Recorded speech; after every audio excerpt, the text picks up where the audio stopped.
Let this be your reminder that things are happening for you, not to you.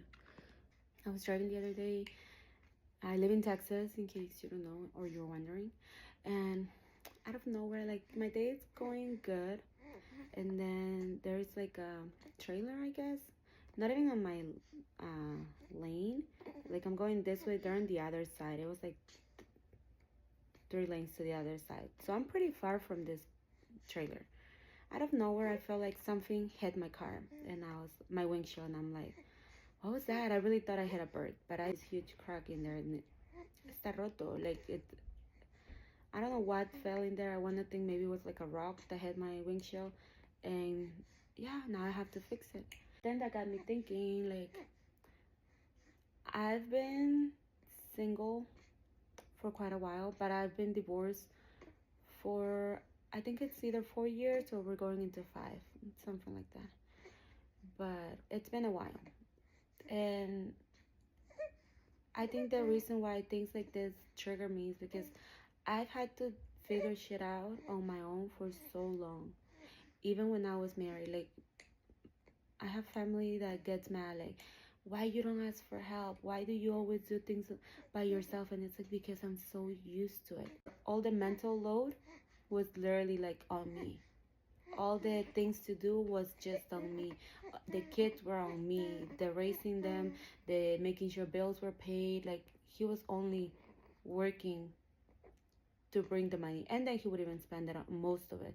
So it was like the more I dig into like my life and the things I've been through, I'm like, yeah, that's why I am the way I am. Like I'm not used to receiving help. Every time that my sisters and my mom even gets mad because they're like, why can't you just ask for help? Why can't you just do this? And I'm like, it is so unfamiliar to me. Like I don't feel comfortable with that, and that's something that I'm working in right now. Like, and then one time I had a flat tire at the school as I was dropping off the kids from at school, or I think just my son because my daughter wasn't in school yet.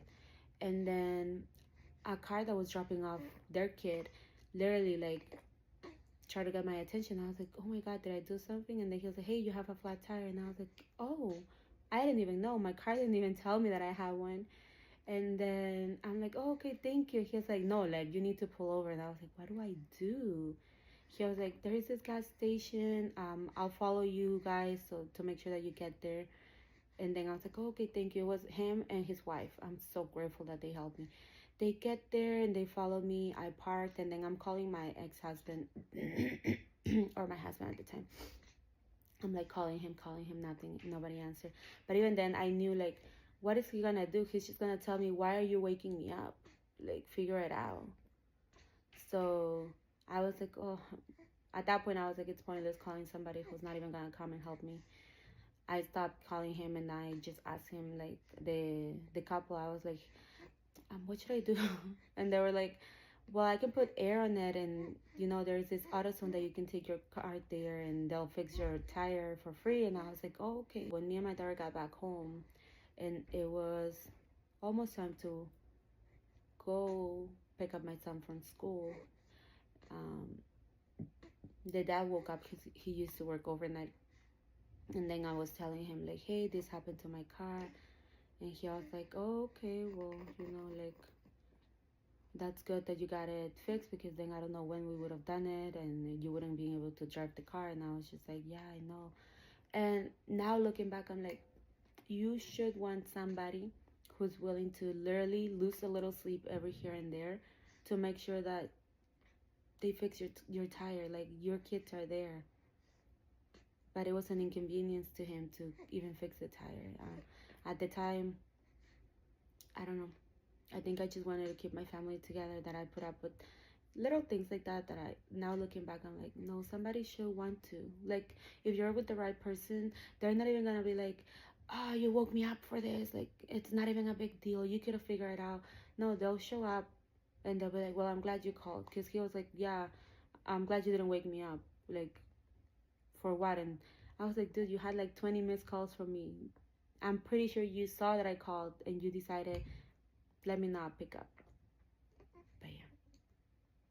I'm in this healing journey where I feel like I'm just looking back at pretty much all of my bad choices and trying to grow from them, accepting that, I was in the wrong also because I was not ready to leave that relationship.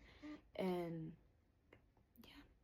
yeah, they tell me, why you always do it yourself? Well, I've had to do it myself for such a long time, even before my divorce. So it hasn't been just the last 4 years of my life. It's been way longer than that. Anyways, let this be your reminder that things are happening for you, not to you, because that's the way I'm trying to see it. And I'll update you if I do fix my windshield. I'll probably just drive like that unless it cracks more, I guess. Anyways, bye guys. Happy Monday.